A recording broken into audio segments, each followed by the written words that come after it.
Hi friends, ముందుగా study బ్రహ్మ library YouTube ఛానల్‌కు స్వాగతం. ఫ్రెండ్స్, ఈ రోజటి వీడియోలో మన భారత రాజ్యాంగంలోని ముఖ్యమైన షెడ్యూల్స్ గురించి నేర్చుకుందాం. మన భారత రాజ్యాంగం అమల్లోకి వచ్చినప్పుడు 8 రకాల షెడ్యూల్స్ ఉండేవి. ఇప్పుడు ప్రస్తుతం ఉన్నటువంటి 12 రకాల షెడ్యూల్స్ గురించి క్లియర్‌గా ఈ రోజటి వీడియోలో నేర్చుకుందాం. ఒక్కొక్క షెడ్యూల్స్ గురించి ఏ వివరాలు తెలియజేస్తున్నాయి అనే విషయాలు ఈ రోజటి వీడియోలో నేర్చుకోబోతున్నాం. షెడ్యూల్స్‌పై ప్రతిసారి క్వెషన్స్ రావడం జరుగుతుంది. గత క్వెషన్ పేపర్‌లని మీరు గమనించినట్టయితే షెడ్యూల్స్‌పై ప్రతిసారి క్వెషన్స్ వస్తున్నాయి కాబట్టి వీటి ఒక్కొక్క షెడ్యూల్ ఏ వివరణ ఇస్తుంది అనేది మనం తెలుసుకున్నట్టయితే మనం కన్‌ఫ్యూజన్ లేకుండా ఆన్సర్ చేసే విధంగా ఉంటుందనే ఉద్దేశ్యంతో ఈ విధంగా అన్ని షెడ్యూల్స్ మీ ముందుకు తీసుకురావడం జరుగుతుంది. అన్ని షెడ్యూల్స్ ఒకే చోట రాసుకొని మనం చదువుకున్నట్టయితే ఖచ్చితంగా షెడ్యూల్స్‌పై వచ్చే క్వెషన్స్‌కు మనం కన్‌ఫ్యూజన్ లేకుండా ఆన్సర్ చేసే విధంగా ఉంటుంది. ఓకే ఫ్రెండ్స్, ఇప్పుడు వీడియోలోకెళ్దాం. వీడియోలోకెళ్ళే ముందు మన స్టడీ బ్రహ్మ లైబ్రరీ యూట్యూబ్ ఛానల్‌ను ఎవరైనా సబ్స్క్రైబ్ చేసుకొని వారుంటే వెంబటే సబ్స్క్రైబ్ చేసుకొని పెట్టుకోండి. అలాగే మీ వంతు సపోర్ట్ ఖచ్చితంగా ఉండాలి కాబట్టి మీ సపోర్ట్‌గా ఒక లైక్ కొట్టండి. మీరు ఒక లైక్ కొట్టడం ద్వారా ఈ వీడియోస్ అనేవి ఇంకొంతమందికి చేరే అవకాశం ఉంటుంది. అలాగే మమ్మల్ని కూడా ఎంకరేజ్ చేసినట్టు ఉంటుంది కాబట్టి ఖచ్చితంగా మీరు ఒక లైక్ కొట్టి ఈ వీడియోని కంటిన్యూ చేయండి. ఓకే ఫ్రెండ్స్, ఇప్పుడు లేట్ చేయకుండా వీడియోలోకెళ్దాం. మన భారతదేశం యొక్క రాజ్యాంగంలోని షెడ్యూల్స్ గురించి చూస్తున్నాం. మన మౌలిక రాజ్యాంగం అమల్లోకి వచ్చినప్పుడు 395 ఆర్టికల్స్ ఉండేవి. అలాగే 22 భాగాలు ఉండేవి. అలాగే 8 రకాల షెడ్యూల్స్ ఉండేవి. ఇప్పుడు మన రాజ్యాంగం అమల్లోకి వచ్చినప్పుడు ఉన్నటువంటి ఆర్టికల్స్, భాగాలు, షెడ్యూల్స్‌కు సంబంధించి ప్రస్తుతం ఉన్నటువంటి ఆర్టికల్స్ వస్తే 400 పైచిలుకు ఆర్టికల్స్ ఉన్నాయి. అలాగే 25 భాగాలున్నాయి. అలాగే 12 రకాల షెడ్యూల్స్ ఉన్నాయి. ఇందులో మనం 12 రకాల షెడ్యూల్స్ గురించి ఒక్కొక్క దాని గురించి ఈ రోజటి వీడియోలో నేర్చుకోవడం జరుగుతుంది. ఇప్పుడు మొదటి షెడ్యూల్ గురించి చూసినట్టయితే మొదటి షెడ్యూల్‌లో ఏముంది? భారతదేశం యొక్క భూభాగాల గురించి క్లియర్‌గా వివరించడం జరిగింది. అలాగే రాష్ట్రాలు మరియు కేంద్రపాలిత ప్రాంతాల యొక్క పేర్ల గురించి, వాటి యొక్క విస్తీర్ణాల గురించి క్లియర్‌గా ఒకటవ షెడ్యూల్‌లో పేర్కొనడం జరిగింది. ఇది ఒకటవ షెడ్యూల్‌కు సంబంధించి. నెక్స్ట్ రెండవ షెడ్యూల్ గురించి చూసినట్టయితే ఇందులో ముఖ్యమైన వ్యక్తుల యొక్క వేతనాలు మరియు జీతభత్యాల గురించి వివరించడం జరిగింది.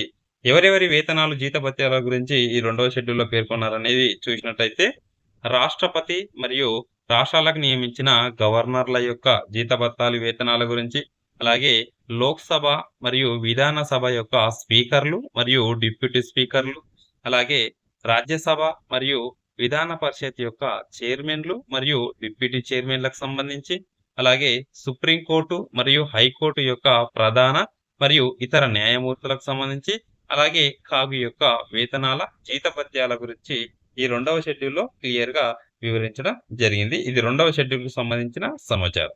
నెక్స్ట్ మూడవ షెడ్యూల్‌కు సంబంధించిన వివరణ చూసినట్టయితే ఇందులో ముఖ్యమైన వ్యక్తుల యొక్క పదవి ప్రమాణ స్వీకారాల గురించి వివరించడం జరిగింది.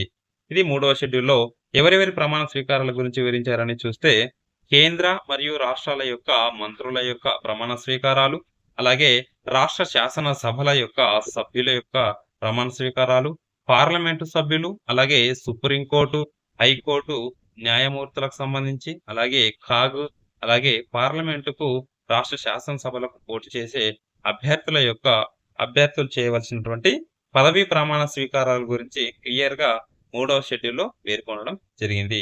ఇది మూడవ షెడ్యూల్‌కు సంబంధించి. ముఖ్యంగా ఇందులో గమనించాల్సిన అంశం ఏందంటే మూడవ షెడ్యూల్‌లో పేర్కొనబడినటువంటి ముఖ్యమైన ఇద్దరు వ్యక్తుల యొక్క పదవీ ప్రమాణ స్వీకారాల గురించి మనం గుర్తుంచుకోవాలి. ఎవరు? రాష్ట్రపతి మరియు ఉపరాష్ట్రపతి యొక్క పదవీ ప్రమాణ స్వీకార పద్ధతి అనేది ఈ మూడవ షెడ్యూల్‌లో పేర్కొనబడలేదు. ఇది ముఖ్యంగా మనం గుర్తుంచుకోవాలి. క్వెషన్ ఎలా వస్తుందంటే మూడవ షెడ్యూల్ కింది వారిలో మూడవ షెడ్యూల్‌లో పేర్కొనబడినటువంటి పదవి ప్రమాణ స్వీకారం పేర్కొనబడినటువంటి వ్యక్తులను గుర్తించండి అని క్వెషన్ ఇచ్చేసి అందులో రాష్ట్రపతిని కానీ, ఉపరాష్ట్రపతిని కానీ పెట్టి తప్పుగా ఉన్నదాన్ని గుర్తించండి అనే ఓరియంటేషన్‌లో క్వెషన్స్ వచ్చే అవకాశం ఉంటుంది. కాబట్టి మనం ముఖ్యంగా మూడవ షెడ్యూల్‌లో పదవి ప్రమాణ స్వీకారంలో పేర్కొనబడినటువంటి ఇద్దరు వ్యక్తులు ఎవరు? రాష్ట్రపతి మరియు ఉపరాష్ట్రపతిని ముఖ్యంగా మనం గుర్తుంచుకోవాలి. ఇది మూడవ షెడ్యూల్‌కు సంబంధించిన ముఖ్యమైన సమాచారం. నెక్స్ట్ నాలుగవ షెడ్యూల్ గురించి చూసినట్టయితే ఇది రాజ్యసభలో వివిధ రాష్ట్రాలకు సంబంధించి, కేంద్రపాలిత ప్రాంతాలకు సంబంధించిన సీట్ల గురించి వివరించడం జరుగుతుంది. రాజ్యసభలో వారికి రాష్ట్రాలకు, కేంద్రపాలిత ప్రాంతాలకు కేటాయించవలసిన సీట్ల గురించి 4వ షెడ్యూల్ అనేది క్లియర్‌గా వివరిస్తుంది. ఇది 4వ షెడ్యూల్‌కు సంబంధించి.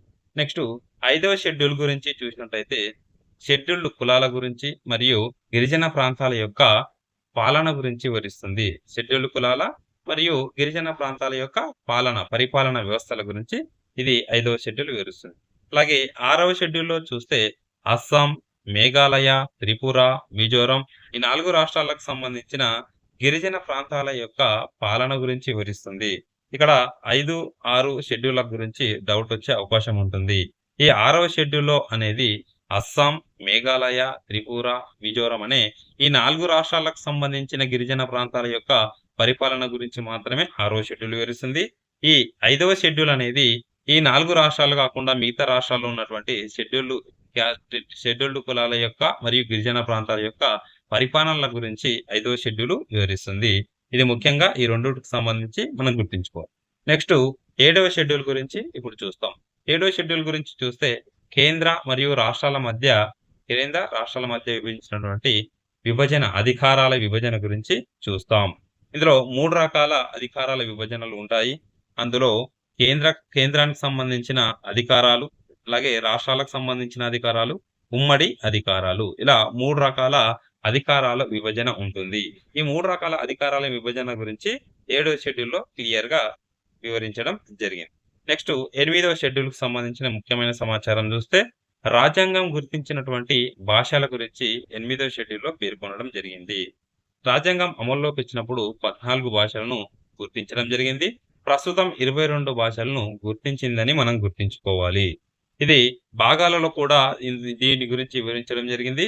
భాగాలలో 17వ భాగం అనేది భాషల గురించి తెలియజేస్తున్నటువంటి భాగం.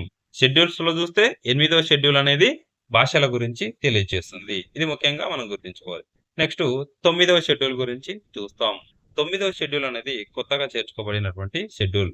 ఇక్కడ 8వ షెడ్యూల్ వరకే పాత షెడ్యూల్స్. 9వ షెడ్యూల్ అనేది కొత్తగా చేర్చుకున్నాము. ఇందులో ఉన్నటువంటి అంశాల గురించి చూస్తే భూ సంస్కరణల గురించి క్లియర్‌గా చూడడం జరుగుతుంది. అలాగే జమీందారీ వ్యవస్థ రద్దు అనేది ఈ 9వ షెడ్యూల్‌లో ఉన్నది. ఈ 9వ షెడ్యూల్ అనేది 1వ రాజ్యాంగ సవరణ చట్టం ద్వారా 1951 సంవత్సరంలో మన రాజ్యాంగంలో పొందుపరచుకోవడం జరిగింది ఈ 9వ షెడ్యూల్‌ను. ఇందులో ఏమేమి ఉంది? భూ సంస్కరణల గురించి ఉంది. అలాగే జమీందారీ వ్యవస్థ రద్దు గురించి 9వ షెడ్యూల్‌లో పేర్కొనడం జరిగింది. ఇది కొత్తగా చేర్చుకునబడినటువంటి షెడ్యూల్. ఫ్రెండ్స్ ఇప్పుడు 10వ షెడ్యూల్ గురించి క్లియర్‌గా చూసినట్టయితే పార్టీ ఫిరాయింపుల నిరోధక చట్టం. ఇది కూడా కొత్తగా చేర్చుకోబడినటువంటి చట్టం. పార్టీ ఫిరాయింపుల నిరోధక చట్టం అంటే ఒక వ్యక్తి ఒక పార్టీలో గెలిచిన తర్వాత తన సొంత లాభాల కోసం, పదవుల కోసం ప్రజలను మోసం చేసి ఇతర పార్టీలో చేరినప్పుడు ఆ వ్యక్తిపై వేసేటటువంటి కేసు పార్టీ ఫిరాయింపుల నిరోధక చట్టం ద్వారా కేసు వేయడం జరుగుతుంది. ఈ విధానమైన దాని గురించి 10వ షెడ్యూల్ వివరిస్తుంది. ఈ 10వ షెడ్యూల్‌ను 52వ రాజ్యాంగ సవరణ చట్టం ద్వారా 1985 సంవత్సరంలో మన రాజ్యాంగంలో పొందుపరచుకోవడం జరిగింది. ఇది 10వ షెడ్యూల్‌కి సంబంధించిన ముఖ్యమైన సమాచారం. నెక్స్ట్ 11వ షెడ్యూల్ గురించి ఇప్పుడు చూస్తాం. 11వ షెడ్యూల్ గురించి చూసినట్లయితే గ్రామ పంచాయతీల గురించి తెలియజేయడం జరుగుతుంది. ఇది కూడా కొత్తగా చేర్చుకోబడినటువంటి షెడ్యూల్. ఇది 73వ రాజ్యాంగ సవరణ చట్టం ద్వారా 1992 సంవత్సరంలో మనం పొందుపరచుకోవడం జరిగింది. పంచాయతీలు నిర్వహించవలసిన 29 రకాల విధుల గురించి ఈ 11వ షెడ్యూల్ అనేది తెలియజేయడం జరుగుతుంది. ఈ షెడ్యూలే కాకుండా భారత రాజ్యాంగంలోని 9వ భాగం కూడా పంచాయతీ వ్యవస్థల గురించి తెలియజేయడం జరుగుతుంది. ఇలా ఈ భాగాల గురించి తెలుసుకోవాలి. అలాగే షెడ్యూల్స్ గురించి కూడా మనకు అవగాహన ఉండాలి. ఇది 11వ షెడ్యూల్‌కు సంబంధించిన ముఖ్యమైన సమాచారం. నెక్స్ట్ 12వ షెడ్యూల్ గురించి చూసినట్టయితే మున్సిపాలిటీల గురించి తెలియజేసేదే 12వ షెడ్యూల్. ఇది కూడా కొత్తగా చేర్చుకోబడినటువంటి షెడ్యూల్. ఇది 74వ రాజ్యాంగ సవరణ చట్టం ద్వారా 1992 సంవత్సరంలో మన రాజ్యాంగంలో పొందుపరచుకోవడం జరిగింది. ఇది మున్సిపాలిటీలు నిర్వహించవలసిన 18 రకాల విధుల గురించి తెలియజేస్తున్నదే 12వ షెడ్యూల్ అని మనం గుర్తుంచుకోవాలి. ఈ 12వ షెడ్యూల్ కాకుండా భారత రాజ్యాంగంలోని భాగాలలో చూస్తే 9A అనే భాగం కూడా మున్సిపాలిటీల గురించి తెలియజేయడం జరుగుతుంది. ఇలా భాగాలలో ఉన్నటువంటి సమాచారం ప్లస్ షెడ్యూల్లలో ఉన్నటువంటి సమాచారాన్ని ముఖ్యంగా మనం గుర్తుంచుకోవాలి. ఇది షెడ్యూల్స్ కు సంబంధించిన 12 రకాల షెడ్యూల్స్ కు సంబంధించిన ముఖ్యమైన సమాచారం. ఇక్కడ కొత్తగా చేర్చుకోబడినటువంటి 4 షెడ్యూల్స్ గురించి చూస్తే ఫ్రెండ్స్, మొదటగా రాజ్యాంగం అమల్లోకి వచ్చినప్పుడు 8 రకాల షెడ్యూల్స్ ఉండేవి. ప్లస్ 4 షెడ్యూల్స్‌ను మనం తర్వాత చేర్చుకోవడం జరిగింది. మొత్తం 12 రకాల షెడ్యూల్స్ అయ్యాయి. 4 షెడ్యూల్స్ చూస్తే 9వ షెడ్యూలు, అలాగే 10వ షెడ్యూలు, 11వ షెడ్యూలు, 12వ షెడ్యూలు. 9వ షెడ్యూల్ ఏం చేస్తుంది? భూ సంస్కరణల గురించి తెలియజేస్తుంది. అలాగే ఇది జమీందారీ వ్యవస్థ రద్దు గురించి తెలియజేస్తుంది. అలాగే 10వ షెడ్యూలు వాటి ఫిరాయింపుల నిరోధక చట్టం గురించి తెలియజేస్తుంది. 11వ షెడ్యూల్ గ్రామ పంచాయతీల గురించి తెలియజేస్తుంది. 12వ షెడ్యూల్ మున్సిపాలిటీల గురించి తెలియజేస్తుంది. ఇలా 4 రకాల షెడ్యూల్స్ వేటి వేటి గురించి తెలియజేస్తుంది అనేది ఇక్కడ తెలియజేయడం జరుగుతుంది. ఇలా ముఖ్యంగా మనకు కొత్తగా చేర్చుకోబడినటువంటి షెడ్యూల్స్ గురించి మనకు అవగాహన ఉండాలి. ఏ రాజ్యాంగ సవరణల చట్టం ద్వారా వీటిని చేర్చారనేది కూడా అవగాహన ఉండాలి. అలాగే ముందు ఉన్నటువంటి షెడ్యూల్స్ గురించి కూడా మనకు అవగాహన ఉండాలి. ఇలా 12 రకాల ముఖ్యమైన షెడ్యూల్స్‌కు సంబంధించిన ముఖ్యమైన సమాచారం. ఇలాంటి సమాచారాన్ని ఎప్పటికప్పుడు మన స్టడీ బ్రహ్మ లైబ్రరీ యూట్యూబ్ ఛానెల్‌లో అందివ్వడం జరుగుతుంది. ఫ్రెండ్స్, ఎవరైనా సబ్స్క్రైబ్ చేసుకోని వారు ఉంటే ఎంబటే సబ్స్క్రైబ్ చేసుకోండి. మీ వంతు సపోర్ట్ ఖచ్చితంగా అందించండి. మీ సపోర్ట్‌గా ఒక లైక్ కొట్టండి. ఓకే. నెక్స్ట్ వీడియోలో మళ్ళీ కలుద్దాం. Thank you.